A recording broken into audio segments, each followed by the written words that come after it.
On va partir avec un peu de vent quand même, ça va aller vite sur les premières heures. Après, c'est vrai que le vent va tomber, va passer dans le nez aussi, donc ça ne va pas aller très vite vers Nice. Mais bon, c'est plutôt une étape où il va y avoir des options tactiques possibles. Ça ne va pas être qu'une course de vitesse, donc ça va être intéressant. C'est sûr qu'on a plutôt tout à gagner que tout à perdre, donc on va essayer d'attaquer et d'être devant Dunkerque à l'arrivée, d'être devant le maximum de bateaux surtout.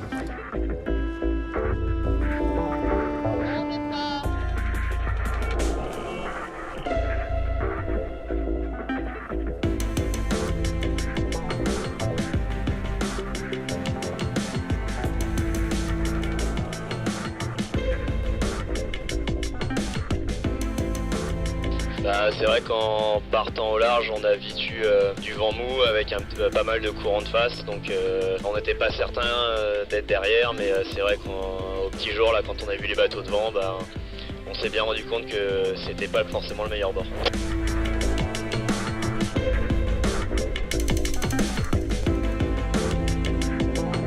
Si je devais le refaire, il y avait toutes les bonnes raisons pour faire la même chose, donc c'est pour ça qu'on ne regrette pas vraiment cette option-là.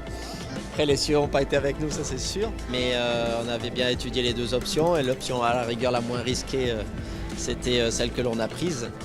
Bon, c'est sûr que faire des parcours comme ça avec une prise de décision qui est un peu très aléatoire dès le début de la course, ça permet pas de régater tous ensemble. Parce que forcément, il y a la moitié de la flotte qui va pas jouer avec l'autre moitié. Donc voilà, on a joué avec notre moitié, on a gagné la régate de notre moitié, c'est déjà pas mal. Et aujourd'hui, c'était un peu la dernière occasion de rattraper Dunkerque, il fallait absolument pas qu'il soit devant nous et ça a été le cas. Donc ouais, là pour le bravo à eux. C'était de toute façon, comme je disais, une belle bagarre avec eux. Ils ont été beaucoup plus sereins que l'an dernier et ils méritent certainement leur victoire.